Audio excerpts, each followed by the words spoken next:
Le triangle dramatique, ou triangle de Cartman. 3 éléments. La victime, le persécuteur, tyran, despote, et le sauveur. Parce que vous avez subi un tyran, un persécuteur, vous êtes devenu victime. Vous vous présentez souvent donc en victime ou en sauveur.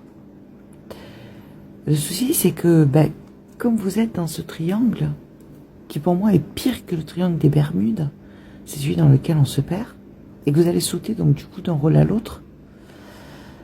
Comme vous avez été victime, vous vous présentez en sauveur, parce que vous connaissez,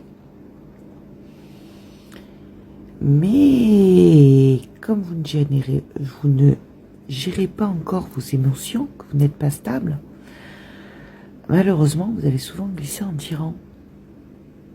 Donc en étant dans le réactionnel, tout simplement. Ou en vous-même persécutant d'autres qui tentent de vous sauver, auprès desquels vous avez fait la victime, et que vous avez vous-même conquis ou attiré dans vos filets en vous présentant en sauveur. Donc là, ce que je suis en train de vous dire, je vais vous inviter à le réécouter.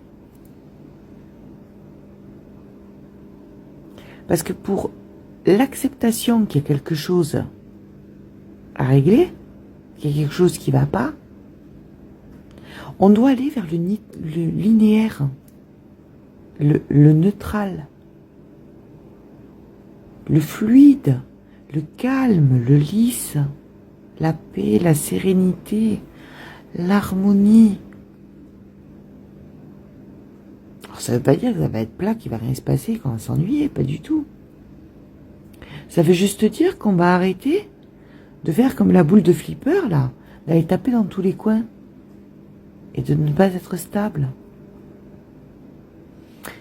Donc, il faut vraiment se sortir de ce triangle de Cartman dans lequel on s'est perdu trop longtemps. Retrouver sa stabilité, retrouver son pouvoir, s'extraire de la victimisation, se sauver soi-même, arrêter d'être un tyran finalement aussi pour soi-même, parce qu'on se tyrannise, voire pour les autres, et puis arrêter de vouloir aller sauver les autres, parce que d'abord il faut se sauver soi, tout simplement.